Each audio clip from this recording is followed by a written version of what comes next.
Segunda recalada. Non comprendo, non te ofendas. Pode que todo este acheo dun cansazo de lacustra e malabárica quietude. Ás veces penso que a túa inseguridade faiche correr a refuxiarte en palabras endiañadamente obsoletas. Pode que as pedras fosen animadas nalgún tempo. Eu mesma, sen ser filósofa, pensei xa niso moitas veces.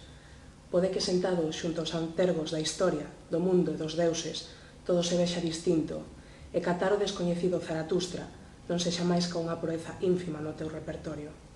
Mais non comprendo, e a miña ignorancia consúmeme en medio das chamas dunha fogueira onde o iterativo berro que continuamente se escoita nos meus oídos pugna por esnalquizar as miñas cordas vocais.